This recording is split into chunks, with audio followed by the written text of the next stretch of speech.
Alors Jean-Jacques Bukovinski, ceinture noire premier dan, je fais du jiu-jitsu depuis 97. Oui. À Carcassonne, mon professeur c'est Robin Gracie et l'académie à Carcassonne. Donc on est là pour faire une section du pôle France. Donc on fait profiter de l'enseignement de Robin. Donc c'est une super nouvelle qu'ils soient là parce que c'est quelqu'un de très pédagogue. En plus d'être un compétiteur aussi, il a été quand même vice-champion à Abu Dhabi. Donc c'est un compétiteur aussi. Et puis d'une famille illustre et de grands compétiteurs. Voilà. Alors comment est-ce que tu l'as connu, toi, personnellement? Personnellement, je l'ai connu en 98 ou 99, je ne sais plus exactement quelle année. Et il venait d'ouvrir son académie à Barcelone et on a vu ça sur un magazine très connu de l'époque. Je ne sais pas si je dois le dire. Ouais, tu peux. Karaté Bushido, voilà, Karaté Bushido. On a vu un petit hangar, un petit carré marqué que Robin Gracie ouvrait une académie à Barcelone et avec mon collègue Manu, on a pris la voiture, on est allé passer une semaine chez lui et ça a été la révélation du jiu-jitsu pour nous, quoi. Vraiment. Okay. Du coup, tu m'as raconté hier, on a un peu discuté, tu m'as raconté un peu toute l'historique, toute ton historique, on va dire, sur le JJB. Oui. Donc tu as connu pas mal de monde, du coup, avec qui tu as tourné un peu, on va dire, des gens connus. Je sais pas, tellement de monde, avec qui Jacques Harré, Royler, Royce, il y en a tellement, Victor Pelfort, Ouais.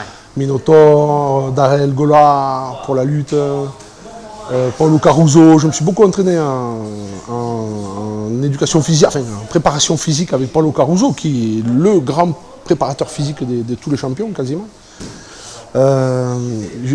Rayson, enfin, ouais. Franchement, Roletta, je ne sais même plus, Manimal, je sais, Carlson bien sûr. Il y a tellement de la Riva, on est à fait vraiment. J'en oublie plein, Alors, ton parcours, parce que c'est souvent ce qu'on se demande quand on veut débuter le jiu-jitsu, qu'on est bleu, blanche, ton parcours, qu'est-ce que tu pourrais dire à une bleue ou à une blanche même, qui se dit, bah voilà, moi, mon rêve c'est d'être noir, qu'est-ce que tu pourrais dire? Qu'est-ce que je pourrais lui dire? Il faut qu'il sache que même Robin, qui est derrière moi, vous voyez, même Robin, lui, il a été ceinture blanche. Rickson, il a été ceinture blanche. Donc on peut tous, il suffit de s'entraîner, et plus on s'entraîne, et meilleur on va devenir, de toute façon c'est obligé. Donc on est tous passés par la ceinture blanche. Donc il y a tout l'avenir pour une ceinture bleue, mais il y a tout l'avenir pour lui. À lui de s'entraîner, tout simplement. D'accord. Au niveau du pôle France, quel est ton rôle dans le pôle France? Je suis le co-organisateur du pôle, avec Julien Gaillard. D'accord. Lui, il s'occupe quand même un peu plus de tout ce qui est physique et préparation physique, parce qu'il est vraiment axé sur ça. Hein. Et moi, je serai plutôt sur l'aide de la nutrition, rechercher, récupérer un maximum de récupération, voilà, et la compétition. Voilà. Je suis plutôt axé, moi, sur les préparations pendant la compétition, avant, pendant et après. Au niveau physique, mais aussi au niveau nutrition de ce qu'on va prendre pour être en meilleure condition physique possible pour le jour J de la compétition. D'accord. Alors au niveau du pôle France, tout à l'heure, j'ai fait une petite. Je vous ai enregistré en fait pendant l'explication du pôle France. J'ai entendu que vous étiez à même d'accompagner en fait les compétiteurs quand les. Mais bien sûr. D'accord. Nous, l'objectif c'est ça. L'objectif, si on fait un pôle, c'est vraiment d'accompagner au maximum les jeunes. Et les moins jeunes, ceux qui seront parmi nous. On a vraiment envie, parce que nous, on ne l'a pas eu. Nous, on se débrouillait tout seul. On s'entraînait tout seul. Si on n'allait pas chercher l'information, elle ne venait pas à nous. Maintenant, en 2015, l'information, elle vient à vous. Que vous en vouliez ou pas. Elle est là, sur Facebook, etc. Vous ouvrez votre compte, vous voyez dessus des techniques et des machins. Nous, ça, on ne l'a jamais eu. On l'a jamais eu. Si nous, on ne se déplaçait pas, aller chercher des techniques, on ne l'avait pas. Donc c'est une facilité maintenant. Donc nous, l'objectif, c'est d'encadrer ces jeunes pour leur donner une expérience pratique qu'ils n'auront pas sur Internet.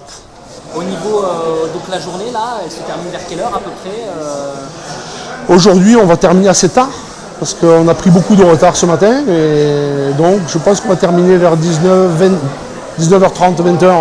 On verra. On fait un peu au feeling. Hein. Ouais. On fait un peu au feeling aussi. Hein.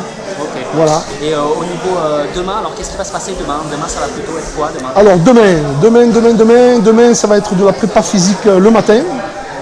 Et l'après-midi, on va plus tourner sur le jiu-jitsu technique et combat. Quoi. Vraiment du drill, du combat, des techniques spécifiques à la compétition. Mais avant ça, on va faire quand même une petite analyse vidéo on va prendre des combattants, on va regarder, on va enregistrer leur combat et on va analyser chaque combat, voir un peu comment il s'en sort, qu'est-ce qu'il aurait pu faire pour défendre, pour attaquer et voir comment améliorer en fait le combattant.